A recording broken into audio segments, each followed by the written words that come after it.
Assalamu alaikum. It's a pleasure to be here from Brunei Darussalam. And it's so wonderful to be here at a conference specifically on pedagogy and Islamic pedagogy. I think you've got a major contribution that you've made here, and I'm sure in the future this shows that a subfield is going to grow quite significantly in this area, which could have a major contribution across the world.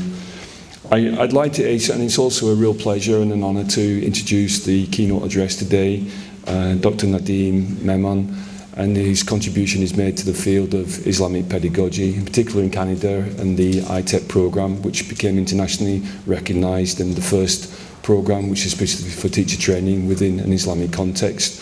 And that is a really major contribution, especially when the pedagogical aspects of schooling is still quite weak and emerging within Islamic schooling internationally. Other issues I'd like just to touch on is that for the keynote address is that Dr. Nadim yesterday also set the basic framework for his definition of Islamic pedagogy specific to Islamic values, perspectives and approaches within Islamic tradition. So I think that frames, I guess, his talk this morning as a keynote address. So I welcome Dr. Nadim on Islamic pedagogy, potential and possibilities.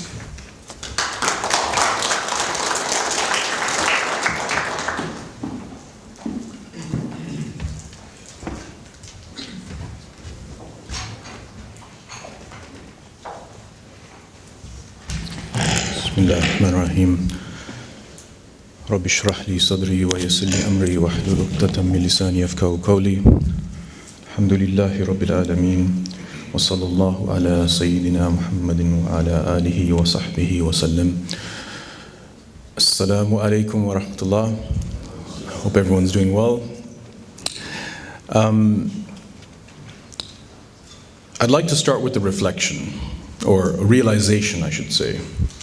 It's a realization that I had recently that for many of you probably is pretty obvious, and that is that schools are businesses.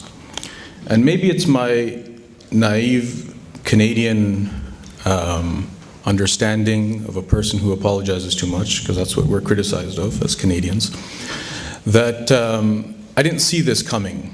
I went into the field of education, and I thought I was joining a place where, I didn't see the connection between schools and business and education when I went into education.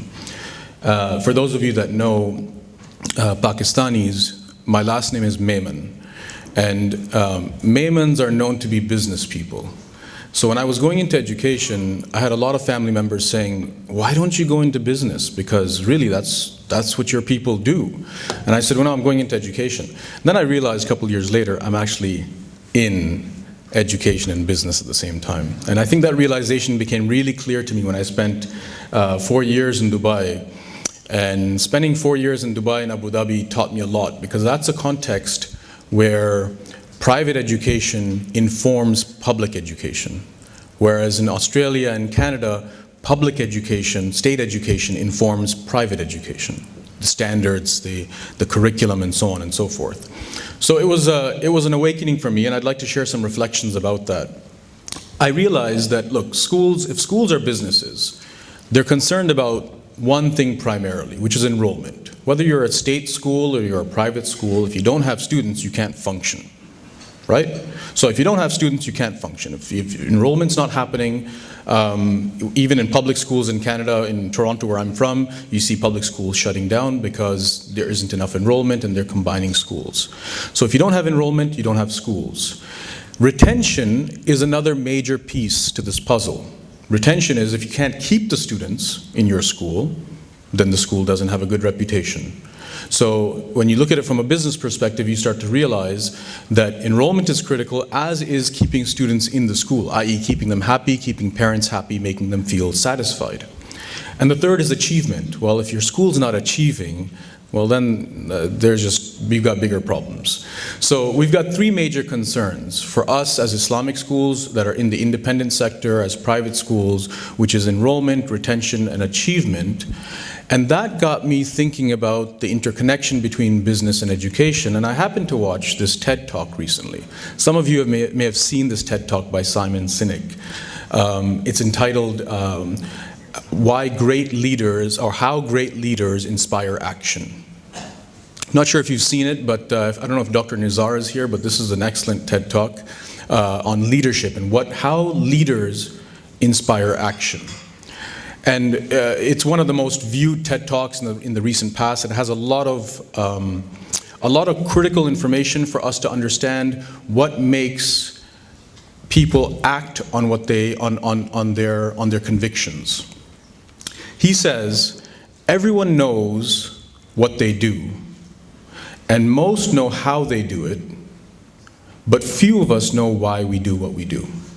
And I'll say that again, because he says, everyone knows what they do, and most of us know how we do it, or how they do it, but few of us know why we do what we do. And he introduces us to this, what he calls the golden circle. Now this is probably the more, the major contribution that he makes, which is, if you think of the golden circle, he says there's 3 key questions that need to be asked. Why, how, and what? What tells you what you do. It gives us a sense of what we do. How do we do it? And why do we do what we do? What's the purpose? What's our driving force? And this golden circle is what's become very transformative in the way that he starts to produce a framework for how we think about what inspires us toward action and what makes us take action. Now, I'll give an example, and this is more for Professor Muhammad Abdullah, because Professor Abdullah loves examples with Apple. And there's only probably 6 of us in this room that understand that inside joke, but he loves examples with Apple. Now, this is from Simon Sinek in his video, and he gives 3 examples. He gives the example of how Apple sells. He gives the example of how the Wright brothers developed the first airplane, and he gives the example of Martin Luther King. I'm just going to go over what he says with Apple, because I think it's really instructive for us as Islamic schools. He says, this is how Apple could sell. This is how a lot of people sell. He says, what we do, well, we make great computers. How do we do it? Well, they're beautifully designed and simple to use. Want to buy one? That's how most people sell. We say what we do, we say how we do it, and then we just assume that people will want to come. So he says that's how they could sell, but how do they really sell? They say, everything we do, we believe in challenging the status quo. The way we challenge the status quo is through making our products beautifully designed and simple to use. We just happen to make great computers. And I'll say that again, because he starts with the why. Everything we do, we believe, and he used the word believe. We believe in challenging the status quo. Has nothing to do with technology, has nothing to do with computers, has nothing to do with iPods or iPads or anything else. It's just what we believe in. We believe in challenging the status quo. The way we challenge the status quo is through making beautiful products, through making products that are beautifully designed and simple to use, which are their principles. Those are the driving principles that they use to develop the products they have. So everything has to be beautifully designed and simple to use. We just happen to make great computers. He says this line a couple of times, and I think it really resonates for me and hopefully for you. He says, people don't buy what you do, they buy why you do it. People don't buy what you do, they buy why you do it. The goal in business is for people to believe what you believe. We want people to believe what we believe, not to buy what we do. And I'll explain how this works. So let's think of some of the reflections on Islamic schooling. We have significant teacher turnover, and that ranges from school to school. I know this is anecdotal, but I think something that we can all recognize is that in Canada, the US, and Australia, we have schools that have significant teacher turnover. Teachers that, for multitude of reasons, don't stick through the school. They either leave because of better opportunities or other opportunities, but maybe because they just don't believe in the vision of the school itself. We have low student retention. In a number of schools, we have a lot of students who come for certain periods of time. I remember when the early Islamic schools that we had, a lot of students would come just for primary school. And as soon as they hit secondary, as soon as they hit high school, our parents would say, you know what, we want them to go to a real school now. So we just send them to primary. Why? Because we just want to protect them for those early years. And then when it gets serious, we send them to high school. So we have low student retention. And to this day, we have a lot of schools where you have a low student retention rate that explains one of the reasons why you have teacher turnover. They interact because teacher turnover links to student retention. I know if I sent my child to a school and I knew that the teachers are not going to be there regularly, if my child's not going to have the same teacher year after year, why would I want my child in that school? If a teacher is going to leave halfway through the semester, that doesn't make me feel very warm about the school. So student retention and teacher turnover are interrelated. Then we've talked about student engagement.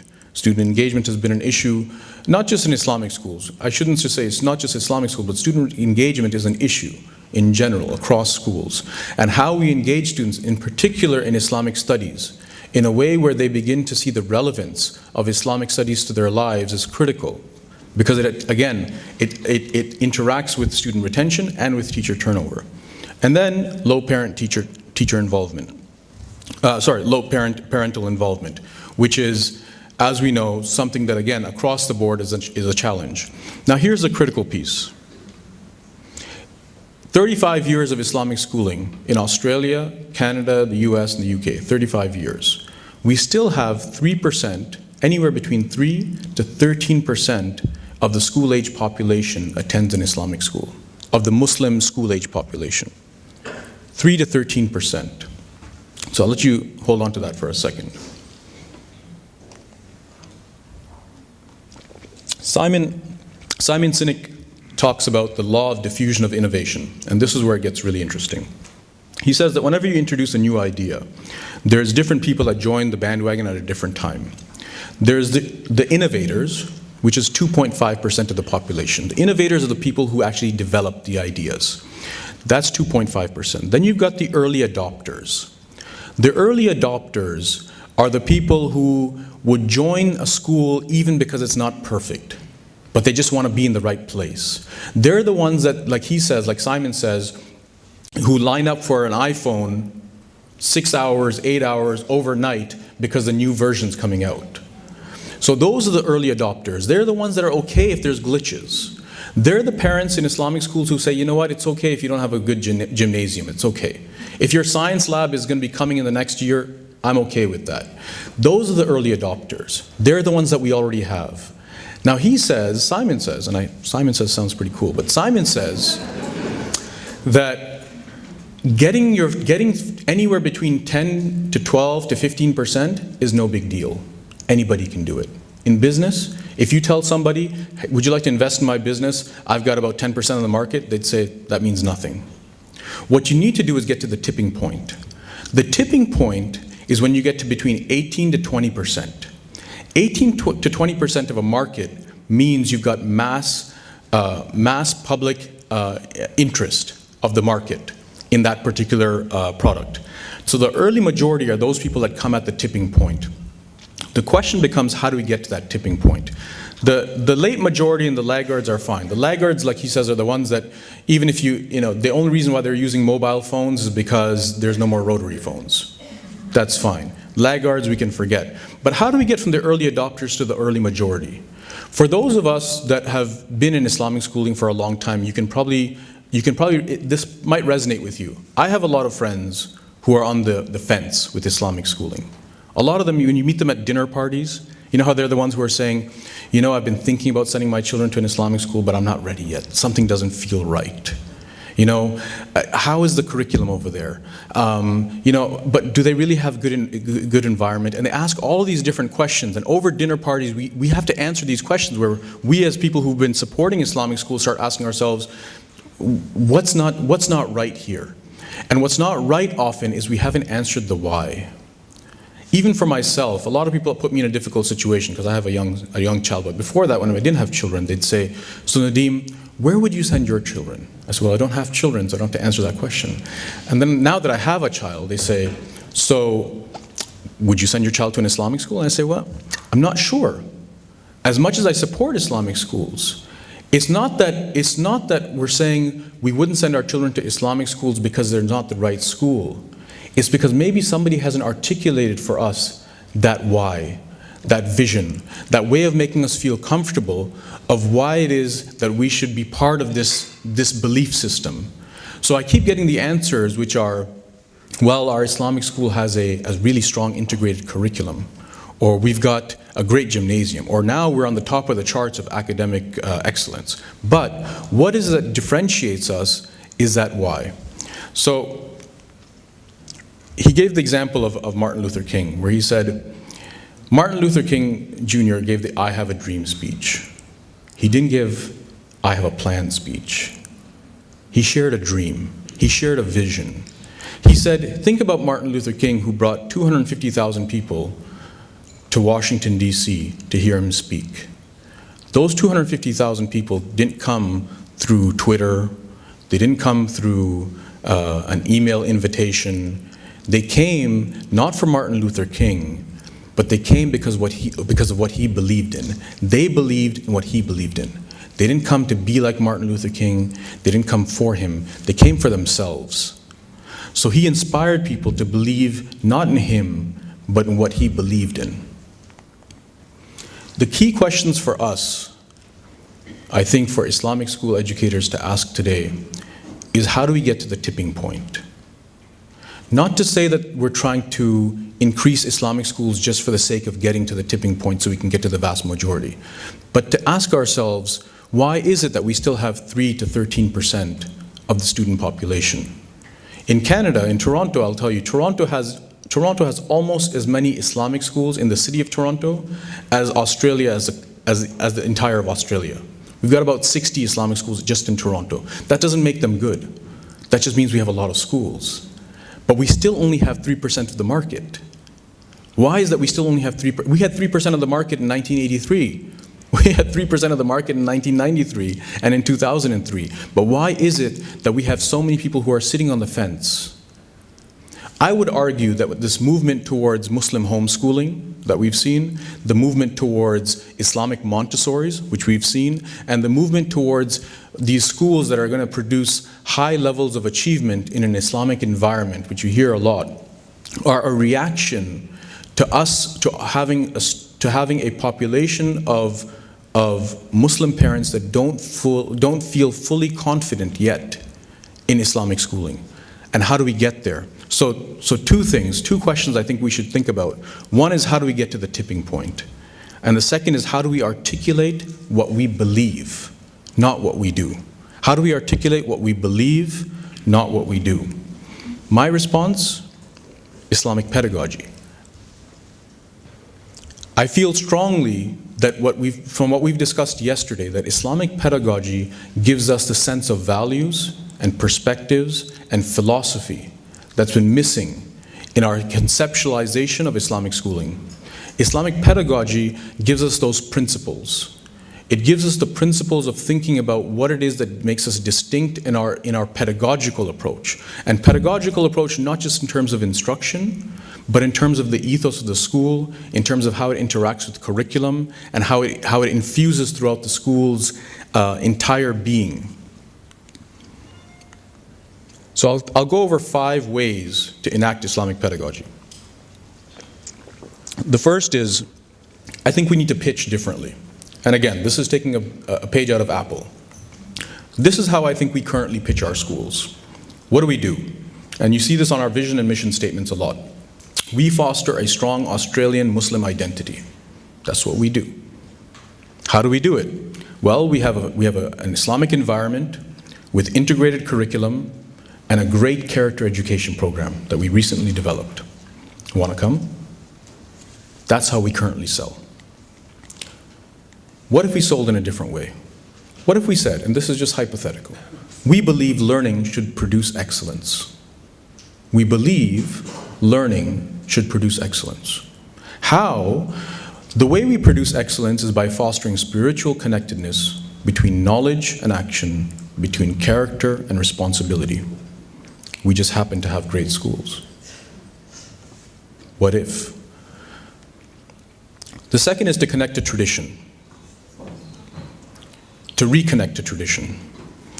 If you look at the words that I used in the first example that I gave of what we do, how we currently sell, we use the word identity, we use the word environment, curriculum, character, education. All words that are educational lingo, right? If you think about it, we use a lot of educational lingo. These are all terms like character education and curriculum integration and identity are all critical aspects of education and schooling today. But what if we nuanced it? The words that I used in my previous slide were actually the words of ihsan, which is built into the Islamic tradition. So when I used the word excellence, I actually was using the word ihsan.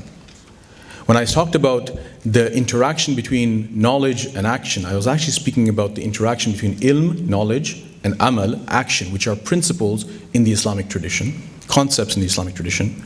And when I spoke about character and responsibility, I was actually speaking about the terms of akhlaq and being khalifatullah fil ard, being responsible human beings as we walk on this earth. So what if we change the language? And we start to articulate a belief of what makes us distinct.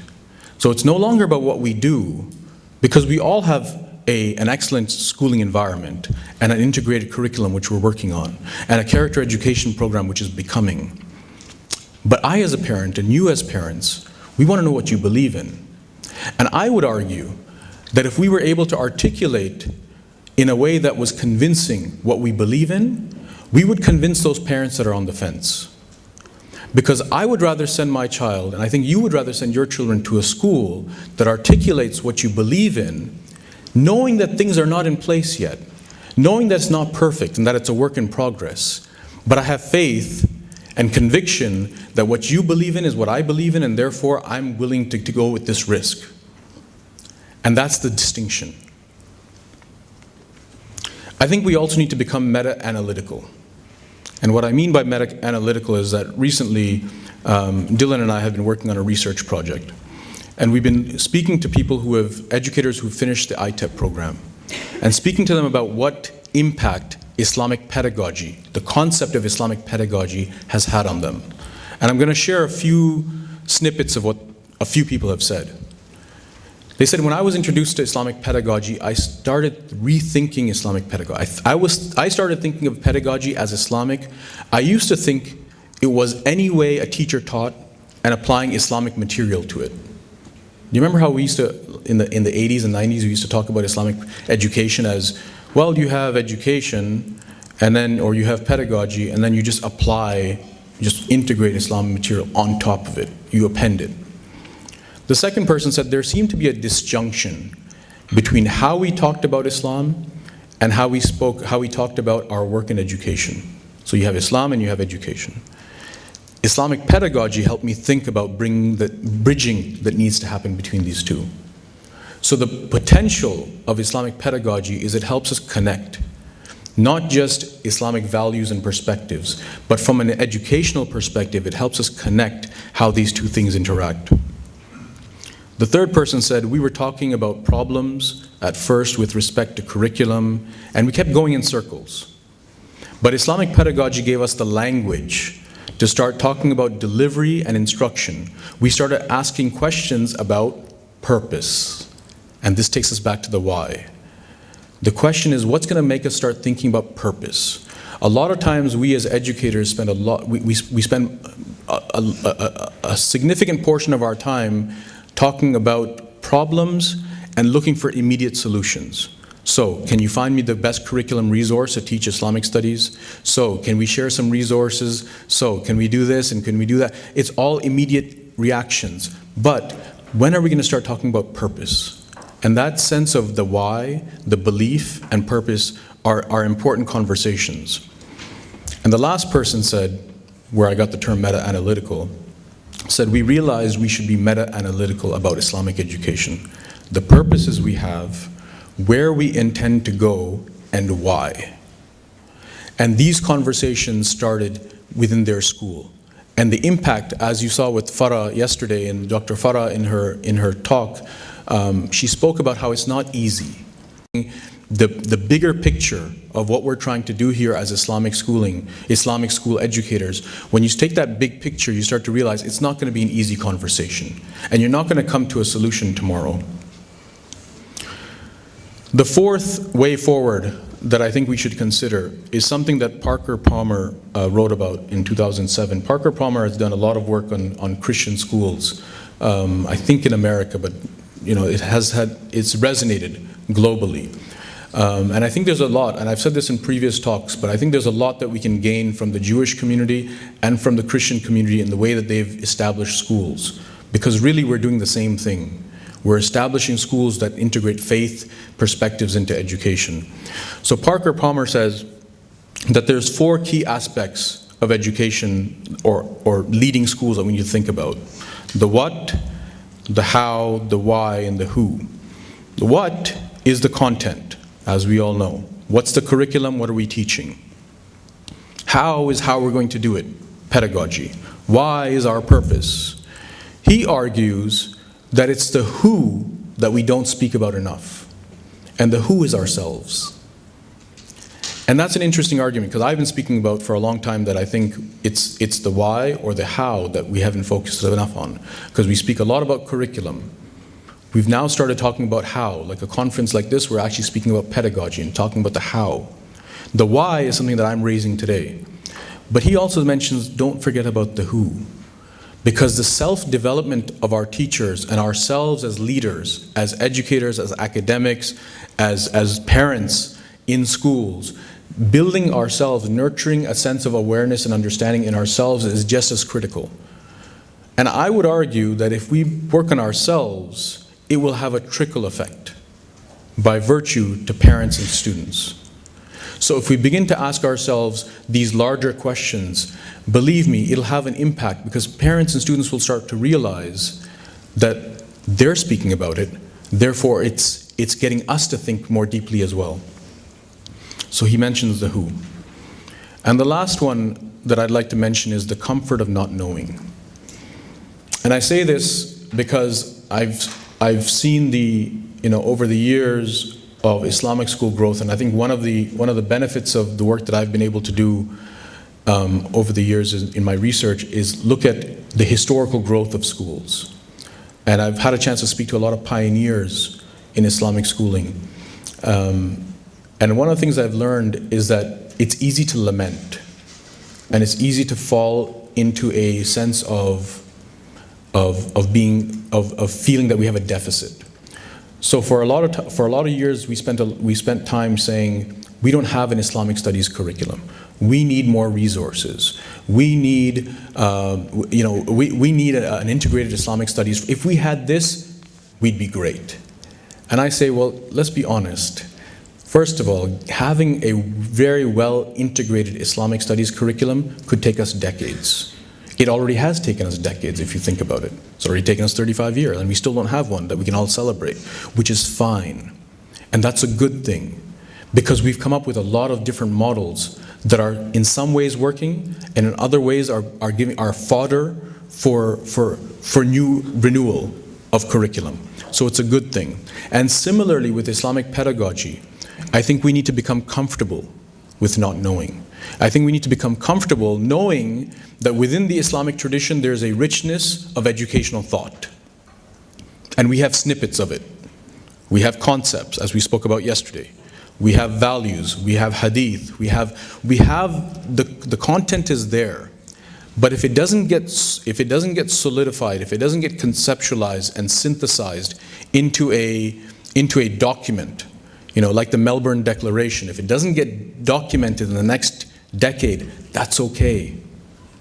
That's part of the richness of our tradition. And I think what we have is we have the opportunity to reflect. So I think for us as schools, it's an opportunity to say, we have pedagogy that's derived from the Islamic tradition. We know that it's epistemologically aligned to our worldview. and we know that the intention is to nurture faith.